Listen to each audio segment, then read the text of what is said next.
রমজানের আলো রমজানের আলো রমজানের আলো রমজানের আলো রমজানের আলো রমজানের আলো রমজানের আলো রমজানের আলো রমজানের আলো। আসসালামু আলাইকুম রহমতুল্লাহি ওয়া বারাকাতুহু। দূরের ও কাছের দেশের এবং প্রবাসের সুপ্রিয় দর্শক শ্রোতা, আমাদের পবিত্র রমজান মাস উপলক্ষে প্রাত্যহিক আয়োজন এসাক ব্রাদার্স ইন্ডাস্ট্রিজ লিমিটেড রমজানের আলো অনুষ্ঠানে আপনাদের স্বাগত জানাই। আশা করি আপনারা ভালো আছেন। সিয়াম সাধনার রহমত বরকত মাগফিরাতের এই মাসে আমরা পুরো রমজান জুড়ে এই অনুষ্ঠানটা নিয়ে আপনাদের সাথে আছি। আমাদের সাথে আপনারাও আছেন প্রতিটি প্রোগ্রামে। বরাবরের মতো আজকেও একটি গুরুত্বপূর্ণ বিষয় নিয়ে আমরা আলোচনা করব, এবং তা হলো চিকিৎসা বিজ্ঞানের আলোকে পবিত্র মাহে রমজানের সিয়াম সাধনা। এবং এই গুরুত্বপূর্ণ বিষয়ে আলোচনা করার জন্য একজন অতিথি আমাদের স্টুডিওতে আমন্ত্রণ জানিয়ে আমরা তাকে নিয়ে এসেছি। আসুন অনুষ্ঠানের শুরুতে আমরা তার সাথে পরিচিত হই। ইসলামিক ফাউন্ডেশন বাংলাদেশের সম্মানিত উপপরিচালক, ইসলামিক ফাউন্ডেশন ভাষা ইনস্টিটিউশনের সম্মানিত অধ্যক্ষ ডক্টর আব্দুল আল মারুফ। আসসালামু আলাইকুম ওয়া রাহমাতুল্লাহি ওয়া বারাকাতুহু। দর্শক শ্রোতা, আল্লাহ পাক রব্বুল আলামিন আহকামুল হাকিমিন যেই ইসলামী শরীয়ত আমাদেরকে দিয়েছেন, এই ইসলামী শরীয়তের আধ্যাত্মিক এবং শরীয়তের উপকারিতার পাশাপাশি আমাদের জাগতিক উপকারিতাও কিন্তু আছে। আমরা যখন অজু করি, অজুর সওয়াব আমরা পাই, আবার সেই অজুর মাধ্যমে আমাদের শারীরিক সুস্থতা এবং মানসিক প্রফুল্লতাও কিন্তু অর্জিত হয়। এভাবে অজু, নামাজ, রোজা, হজ, যাকাত, তাসবিহ, তাহলিল, ইবাদত, বন্দেগী সকল কিছুরই কিন্তু একটা জাগতিক উপকারিতা আছে। ফজরের নামাজের সময়, ফজর আজানের সময় উঠতে হয়। এখন কিন্তু মর্নিং ওয়াকের কথা বলা হচ্ছে, যা আগে ছিল না। বলা হচ্ছে যে সকালে যদি ঘুম থেকে উঠা হয় তাহলে তার শারীরিক সুস্থতা খুব ভালো থাকে। এই কথাটাই তো রাসূল করিম সাল্লাল্লাহু আলাইহি ওয়াসাল্লাম আজ থেকে 1400 বছর আগে বলে গেছেন। ইবনে মাজাহ শরীফের 2য় খণ্ডের 1ম হাদিস, যে আল্লাহর পেয়ারা নবী ইরশাদ করেছেন যে আল্লাহ পাক রব্বুল আলামিন সকাল বেলার মধ্যে বরকত রেখেছেন। যারা প্রত্যুষে খুব ভোরে ভোরে ঘুম থেকে জাগ্রত হয়ে নামাজ আদায় করবে তাদের শারীরিক সুস্থতাও থাকবে, তাদের বরকতও তারা লাভ করবে। এই ইসলামের প্রতিটা বিধানের ক্ষেত্রেই এই অমোঘ সত্য কথাটি কিন্তু প্রযোজ্য। আজকে আমরা সিয়াম সাধনা নিয়ে আলোচনা করব।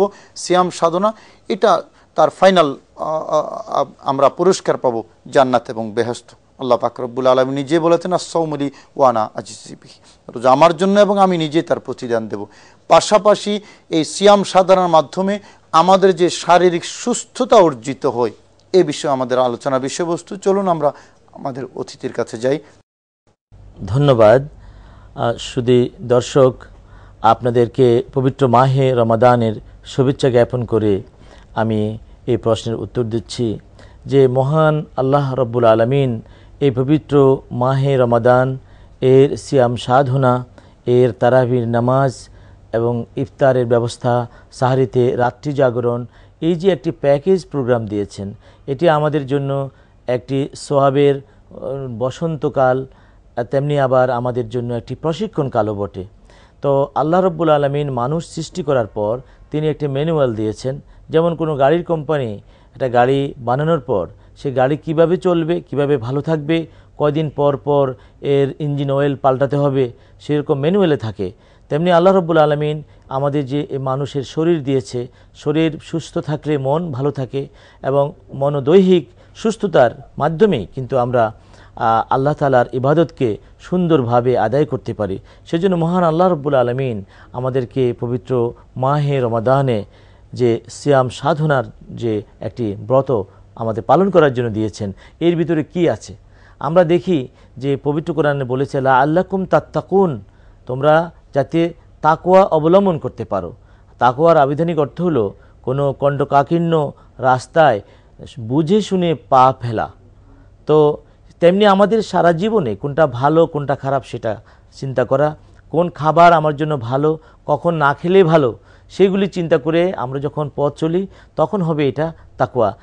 আপনি নিশ্চয়ই এটা জানেন যে আমাদের এই যে তাকওয়া অবলম্বন করতে হলে আমাদেরকে আমাদের শরীরের সুস্থতার দিকে লক্ষ্য করতে হবে। রাসূল পাক সাল্লাল্লাহু আলাইহি সাল্লাম বলেছেন, সুমু তাসাহু, তোমরা সওম বা রোজা রাখো এবং সুস্থ থাকো। এর মানে ডাইরেক্টলি রাসূল পাক সাল্লাল্লাহু আলাইহি সাল্লাম বলেছেন যে সোমটা স্বাস্থ্য ভালো রাখার জন্য একটি উপায়। এবং আরবের সবচেয়ে বড় চিকিৎসাবিদ যা তিনি মশহুর হারিস ইবনে কিলদা বলেছেন যে আল বাতনু বাইতুদ্দা ফা আহরিকুহু বিল জু ওয়াল আতাশ, যে তোমার পেট হলো সকল ব্যাধির ঘর, সেটাকে এই রমজান উপবাস এবং অনাহারের খুদ পিপাসা কাতর থেকে তাকে তুমি চিকিৎসা করো। তো এই যে চিকিৎসা পদ্ধতি আরবের চিকিৎসক বলেছেন, আবার রাসূল পাক সাল্লাল্লাহু আলাইহি ওয়াসাল্লাম এটা আল্লাহ থেকে জেনেই বলেছেন। এবং সেই জন্যই আমাদের এখন যারা বলেন যে রোজা কিভাবে রাখবো, আমার তো গ্যাস্ট্রিক, রোজা কিভাবে রাখবো, আমার তো ডায়াবেটিস, রোজা কিভাবে রাখবো, আমার তো এই, আমার তো সেই, নানান অজুহাত। এবং অনেকে বলে যে বাচ্চা পরীক্ষা দিবে, আমার ছেলে আমার মেয়ে এখন রোজা না রাখুক, তাহলে তো স্বাস্থ্য নষ্ট হয়ে যাবে। যেখানে মহান আল্লাহ রব্বুল আলামিন স্বাস্থ্য ঠিক করার জন্য আমাদেরকে দিয়েছেন, উল্টো আমরা বলি যে এটা আমাদের স্বাস্থ্য নষ্ট হয়ে যাবে। আমাদের স্বাস্থ্য নষ্ট হয় কোথায়? কারণ আমাদের স্বাস্থ্য নষ্ট হয় আমাদের পুরো দিন বলে সংযম না, মনে হচ্ছে স্বাস্থ্যটা ঠিক রাখার চাবিকাঠি বুঝি আমাদের হাতে, অথচ ম্যানুয়াল যিনি গাড়িটা বানিয়েছেন তার ম্যানুয়াল মানতে হবে। তো আমরা যিনি আমাকে সৃষ্টি করেছেন তার ম্যানুয়াল না। আমরা যদি এভাবে বলি যে ঠিক আগামীকালকে যে আমি সুস্থ থাকব, তার কি কোনো লাইসেন্স তার আমার কাছে আছে? নাই। আমি যে 1 ঘন্টা পরে অসুস্থ হব না, তার কি কোনো সিউরিটি আমার কাছে আছে? বটে। এবং আপনারা জানেন যে চিকিৎসা বিজ্ঞানীরা বলছেন যে আমাদের যে স্টমাক, এটা হজমির একটা যে পরিপাকতন্ত্র আছে, এটা কাজ করতে করতে করতে করতে সে ক্লান্ত হয়ে পড়ে। তখন আমরা যখন একটা ইন্টারভেল দেই যে সকাল থেকে সন্ধ্যা পর্যন্ত 1 মাস এইটা আমরা করি, তাহলে সে তার শরীরের মধ্যে যেগুলি বদহজমি আছে এগুলি হজম হয়ে যায় এবং শরীর আবার নতুন করে শক্তি পায় সেটা হজমি রস সৃষ্টি করার জন্য।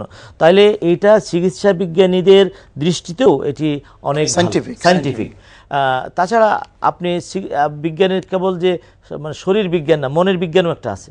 তো মনস্তাত্ত্বিক দিক থেকেও যখন মানুষ খুদ পিপাসা কাতর থাকে, তখন কিন্তু তার মনের ভিতরে আধ্যাত্মিক চেতনা বৃদ্ধি পায়। কারণ মানুষ যখনই বেশি খায় তখন সে বেশি ঘুমায়। হযরত ওমর রাদিয়াল্লাহু তাআলা আনহু বলেছেন, মান আকালা কাসীরান নামা কাসীরান ওমান নামা কাসীরান ফাতামিনু খায়রুন কাসীর, যে ব্যক্তি বেশি খেলো সে বেশি ঘুমালো, এবং যে বেশি ঘুমালো তার অনেক কল্যাণ তার থেকে চলে যায়। এবং তিরমিজি শরীফের একটি হাদিসে তো আছে যে ইন্নাল মুমিনা ইয়াকুলু ফি মা'ন ওয়াহিদ ওয়াল কাফিরু ইয়াকুলু ফি সাবাতি আমা। যে আপনার হাদিসটা আমি তর্জমা করে দিয়েছি আমাদের শুধু দর্শকদের, যে রাসূল পাক সাল্লাল্লাহু আলাইহি ওয়াসাল্লাম যে বলেছেন যে মুমিন একটি আতে স্টোমাকে একটি খায় এবং যে কাফির সে 7 আতে খায়।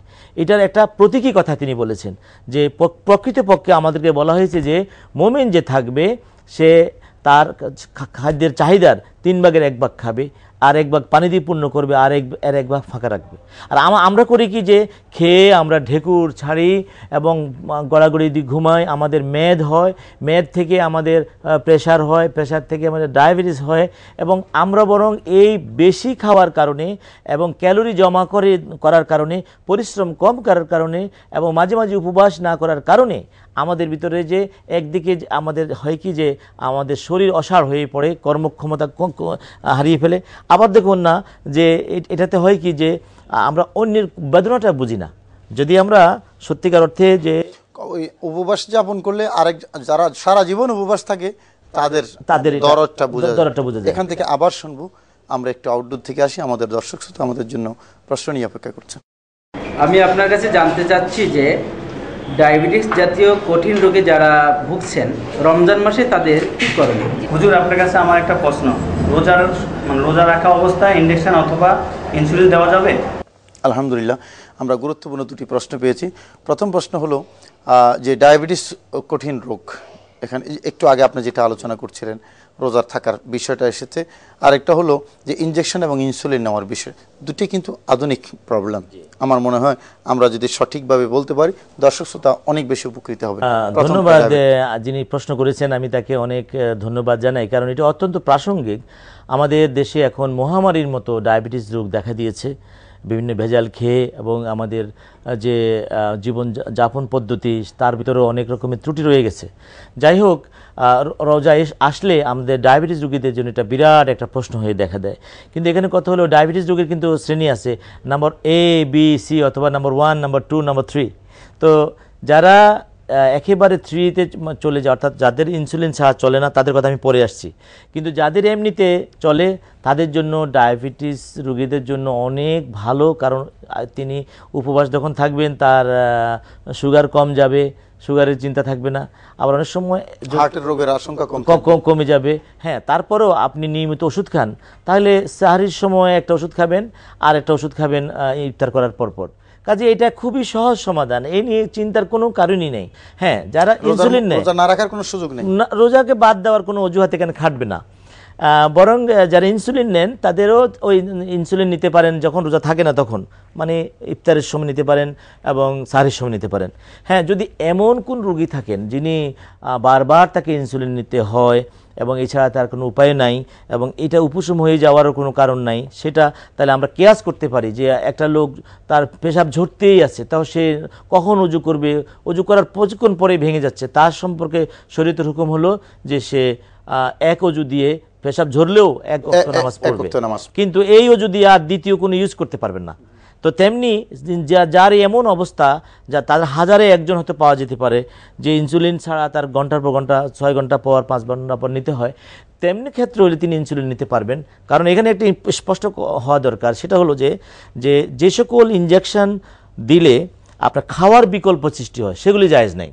যেমন গ্লুকোজ ইনজেকশন, হ্যাঁ রোজা ভেঙে যাবে, গ্লুকোজ ইনজেকশন বা যেটা খেলে আমার তৃষ্ণা কমে যাবে, খিদা লাগবে না, এই ধরনের বিকল্প জায়েজ হবে না। এবং সরাসরি এটা মেয়াদায় বা দেমাগে যেতে হবে। হ্যাঁ, স্টমাকে বা দেমাগে, যেগুলি ভঙ্গকারী সেগুলি সরাসরি আপনার স্টমাকে যাওয়ার থাকতে হবে। তো এইটা তো সেরকম নয়, বরং এটা এই যে আপনার সুগার নিঃসরণকারী যে দেয়াল তা ইরেশন হয়ে গেছে বা নষ্ট হয়ে গেছে, এই দেয়ালটাকে শক্ত করার জন্য কিন্তু ইনসুলিন দেওয়া হয়। ইনসুলিন উঠতে হলেও যেন সুগার কম নির্গত হয় সেটা, তো কাজে সেটা তাকে তার ভুক পিপাসার কোনো বিকল্প হিসেবে কাজ করবে না, সেই জন্য এটা জায়েজ হতে পারে। আর বিশ্বে তো ইদানিং এটা নিয়ে অনেক গবেষণা হয়েছে। আপনি তো সৌদি আরবে লেখাপড়া করেছেন, বিশ্বের অনেক জায়গায় ঘুরেছেন এবং ইন্টারনেটে ঘুরেন। আপনার বর্তমান যে মডার্ন যে আপনার গবেষণাগুলো ইনসুলিন এবং ইনজেকশনের ব্যাপারে কি আছে? ইনজেকশনের ব্যাপারে এটা মডার্ন গবেষকরা এটা বলেছেন যে, আমি যেটা প্রথমেই বললাম যে এটা আপনার যদি খাবার বিকল্প না হয়, আর এমনিতে ইনজেকশন দেওয়া যাবে, কিন্তু কথা হলো ইনজেকশনটা হলো কি বাইরে থেকে ভিতরে আমার শরীরে কিছু ঢুকছে, এটা ইন জেনারেল এই জিনিসটাকে সোমের সাথে যায় না, সমুদ্রের সাথে এটা সঙ্গতিশীল না। কিন্তু যদি কারো অসুখ থাকে তাহলে যেহেতু এই ইনজেকশনের ওষুধটা তার স্টমাকে যাচ্ছে না বা খাবার বিকল্প নয়, করতে পারবে, রোজা ভাঙবে না। আর যদি তার প্রয়োজন ছাড়াই সে করে তাহলে তো মাকরুহ হবে, এটা অপছন্দনীয় হবে, আল্লাহ তাআলা এটা পছন্দ করেন না। ওটা তো কেউ করেও না, প্রয়োজন নেই সেটা করার, প্রয়োজন নাই। রক্ত দেওয়ার ব্যাপারে যেটা বলেছেন, আমি আমার সুপ্রিয় দর্শকদের জন্য বলবো যে রক্ত দেওয়ার বিষয়টি হলো এরকম যে আমার রোজা ভাঙার পরে অথবা রোজা শুরুর আগে আমি রক্ত দিতে পারি।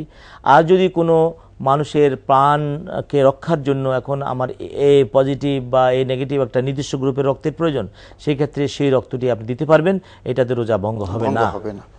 তবে ওই রক্ত দিতে গিয়ে যাতে নিজে দুর্বল হয়ে নিজে রোজা ভেঙে ফেলার যাতে না হয়, আশঙ্কা যাতে নিজের জীবনকে হুমকির সম্মুখীন করবেন না, এতটুকু দিতে হবে যতটুকু দিলে তিনি নিজেও বাঁচেন, নিজেও রোজাটা রাখতে পারেন আর অন্যের প্রাণও যাতে বাঁচে।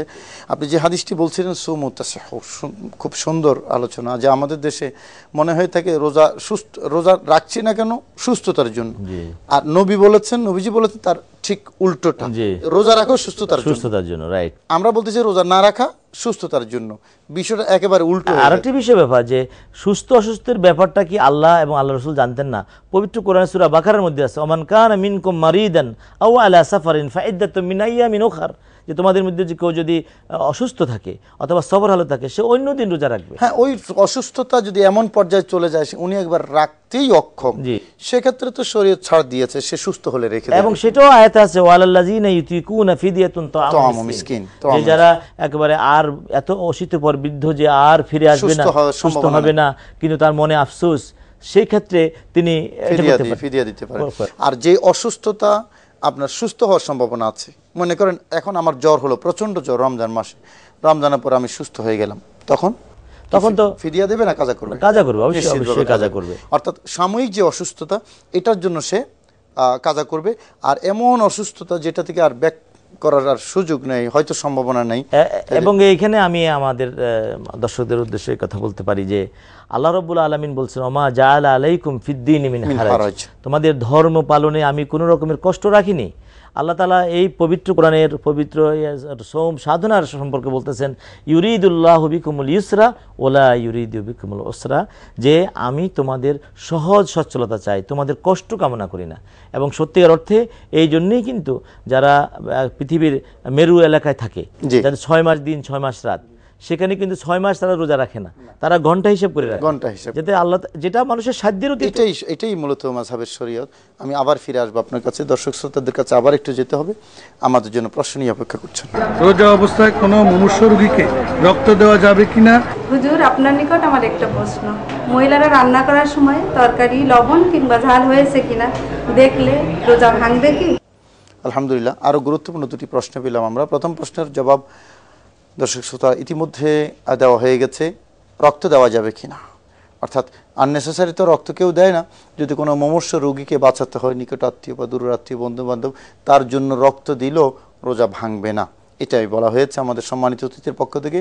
আর দ্বিতীয় প্রশ্ন যেটা, যে তরকারি পাক করার সময় আমাদের মা বোন যারা গৃহিণী যারা আছেন, ওনারা এটা লবণ হলো কি হলো না, ঝাল কম বেশি হলো কি হলো না, এটা একটা কমন সাবজেক্ট কিন্তু আমাদের জন্য, তাই না? এটা খুব জানা দরকার আমাদের। জি ডক্টর মারুফ, ধন্যবাদ। আমি আমাদের সুপ্রিয় দর্শকদের জন্য বলবো, যারা সর্বস্তরে আছেন, আমাদের ঘরে যে সকল মা বোন পাক করছেন, আর যে সকল বদরাগী স্বামী আছেন, যাদের ভয়ে আতঙ্কিত হয়ে তারা চিন্তা করেন যে লবণ একটু কম হলো কি বেশি হলো, আমি একটু ছেঁকে দেখি আমার জিহ্বাতে, তো এই সম্পর্কে শরীয়ত বলেছে যে যদি স্বামী বদরাগী হয়, তখন স্ত্রী পাক করার সময় জিহ্বার আগা দিয়ে দেখতে পাবে যে এটা ঝাল নুন কেমন হয়েছে, তবে এটা গিলতে পারবে না, এটা জিহ্বার মধ্যে দিয়ে টেস্ট করে আবার জিহ্বার থেকে এটাকে অপসারণ ফেলে দিতে হবে, ভালো করে ফেলে দিতে হবে, কারণ এটা গলার ভিতরে গেলে অপসর। কারণ এটা একটা কথা আছে যে আমরা যখন কুলি করি, কুলি তো আমরা পানি বাইরের পানি করি, কুলিটা ভিতরে গেলে প্রবলেম,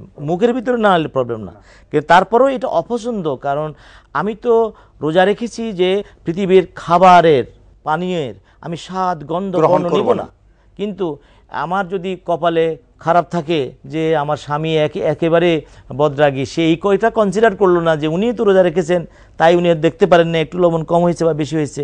তো আশা করি কিন্তু স্বামীরা এরকম বদরাগী হবে কেন? তো এই জন্য আমরা মাসালা বলার সাথে সাথে এই কথা বলতে চাই যে আমাদের যে সকল ভাইরা এটা শুনছেন, তারা অবশ্যই রমজানে সকলের প্রতি আর সহানুভূতিশীল হওয়া উচিত। এবং শুধু রমজানে কেন, রমজানের বাহিরেও বদরাগ রমজানে এই জন্য আমি বলেছি যে একটা হাদিস আছে যে যাদের অধীনস্থদেরকে রমজান মাসে তাদের যেন ডিউটি একটু কমিয়ে দেয়, একটু ডিউটি কমিয়ে দেওয়ার জন্য হালকা করে দেওয়া বলেছে।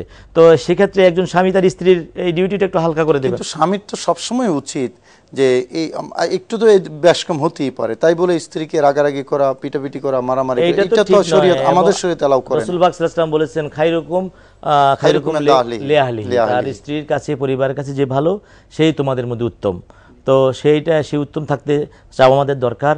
আচ্ছা, আমি আরেকটা জায়গায় যাচ্ছি। আপনি একটু আগে বলছিলেন যে টেস্ট নিতে পারবে, ভিতরে যেতে পারবে না। কুলি করার পরে, ওযু অবস্থায় কুলি করার পরে, কুলি করার সময় রোজা অবস্থা কি গড়গড়া করা যাবে কিনা? না, গড়গড়া করা যাবে না। এখন যদি কেউ রিস্ক নেয় গড়গড়া করে যে আমার গড়গড়া, তো রিস্ক যাবে না, যখন রিস্ক নেওয়ার প্রশ্ন না, কারণ এটা সাংবাদিক রিস্ক। কিন্তু আরেকটা প্রশ্ন এখানে আছে যে আমি কুলি করলাম, এটা তো ফেলে দিলাম, এরপরে যে পানির জিহ্বার সাথে মুখের মধ্যে যে অংশ বিশেষ থাকে, এটাকে আমি কিভাবে নিঃসরণ করব, অপসারণ করব? না, এটা ভিতরে থাকলে না, এটা থুতুর সাথে এটা হলো কি যে এটাকে 100% কোনো মিটার দিয়ে মাপার কোনো ইয়া নেই। এটা থুতুর সাথে ফেলে দিবে, তার মন্তরে যেমন মনে থাকবে যে না, হ্যাঁ আমার ভিতরে ওটা আর নাই, এটা সে তার প্রবল ধারণা সৃষ্টি হলে হয়ে যাবে, তার ইয়াকিন থাকলে হয়ে যাবে। আর নাকে পানি দেওয়ার সময় যে বিষয়টা আছে, রোজা অবস্থায় নাকে পানি দেওয়ার, রোজা অবস্থায় নাকে পানি দেওয়া যাবে, কিন্তু সাবধানে দিতে হবে। যাই হোক, অনেক গুরুত্বপূর্ণ কথা। তো এই যে চিকিৎসা বিজ্ঞানের ক্ষেত্রে আরো যে আমাদের রোজার প্র্যাকটিসগুলো আছে, যে আমরা তো শুধু সিয়াম সাধনার কথা বললাম, উপবাস যাপনের কথা বললাম, এরপরেও তো তারাবির নামাজ আছে, তারপরে সেহরি আছে, ইফতার আছে, আবার এইগুলোর মধ্যে আমাদের চিকিৎসা বিজ্ঞান আলোকে এখানে কি কোনো বেনিফিট আমাদের? অবশ্যই আছে। আমি একটা ভালো কথা আপনি মনে করেছেন। আমি আমি আমি জানি আমাদের অনেক শ্রোতা এখন ইফতার নিয়ে সামনে বসে আছেন, এবং বাংলাদেশের যে ঐতিহ্য সেটা হলো যে সামনে অনেক রকমের ইফতারি আমরা সাজাই, মনে আফসোস থাকে আরও 2-4টা আইটেম কেন আমরা বাড়াইতে পারলাম না। কিন্তু দেখা যায় যে সারা দিন আমি সংযমের চর্চা করলাম, আর ইফতারের সময় হুমড়ি খেয়ে পড়লাম, বিভিন্ন আইটেম খেয়ে, কোনোটা ঝাল, কোনো একটা আইটেমের সাথে আরেকটা আইটেমের কোনো মিল নাই, পেটে গেলেও তারা যুদ্ধ করবে, এমন জিনিস সব আমরা ভিতরে ঢুকিয়ে আমরা আসলে রোজার যে স্পিরিট সেইটাকে নষ্ট করে ফেলি, এবং সেটা আমাদের অসুস্থ করে। এবং অনেকেই যারা বলে যে রমজানে আমার বমি আসে, এটা কারণ হলো অনেকে সাহরির সময় বেশি খায়, যে আমার ট্যাঙ্কটা ভালো করে ফুল করি তারপরে সারা দিন যেতে পারবো। এটা ভুল ধারণা। বেশি খেলেই কিন্তু তার বদহজমি হবে, শরীর খারাপ লাগবে, এবং এই ইফতারের সময়ও কম খেতে হবে। কম খেতে হবে আমরা এরকম বলি না যে মানে আবার এতটুকু না যে ততটুকু হলে সে রোজা রাখতে হ্যাঁ, পারবে না। মানে একটা ঔচিত্য বোধ থাকতে হবে যে না আমি কতটুকু খেলে আমার, কারণ হঠাৎ করে যখন পরিপাক যন্ত্রে অনেকগুলি খাবার চলে আসে তখন অসাড় হয়ে যায়, পরে নামাজ পড়তে কষ্ট হয়। আর খাই তো খাই ঝাল তেলের ভাজা জিনিস। যারা এই তারাবি নামাজ মিস করেন তাদের অধিকাংশ দেখবেন তারা ইফতারি বেশি করে। এই জন্য আমাদের মনে হয় যে এটা স্বাস্থ্যের পক্ষে সম্পূর্ণ বিপরীত। এই যে তেলে ভাজাগুলো, এগুলো অনেক সময় আমাদের এত তেল এত ভাজা পোড়া আমাদের পেট খেতে অভ্যস্ত নয়। এই যে তারাবির নামাজের মধ্যে উঠা বসাটা, এটাও তো একটা শারীরিক সুস্থতার জন্য, এটাই আসলে একটা ব্যালেন্স জিনিস, যে আমি ডায়েট করলাম, আবার এটাকে হজমের জন্য আল্লাহ তাআলা সেভাবে উঠা বসার ব্যবস্থা করে দিয়েছেন। আবার তারাবি শব্দের অর্থে হলো যে কি, মানে বিশ্রাম করে নামাজ পড়া। যদিও আমাদের এখানে তাড়াতাড়ি করার জন্য একটু 4 রাকাতের পরেও থামতে চায় না, দোয়াটা পড়তে চায় না, তাড়াহুড়া করে, এবং সাধারণত হাফেজ সাহেবরা জোয়ান থাকে, তার শরীরের মধ্যে যেরকম তাকত মনে করে যে সকল মুসল্লির ভিতরে বুঝি তাকত। আরেকটা আছে, কে কত তাড়াতাড়ি পড়তে পারে, এটা একটা মানে সুনাম।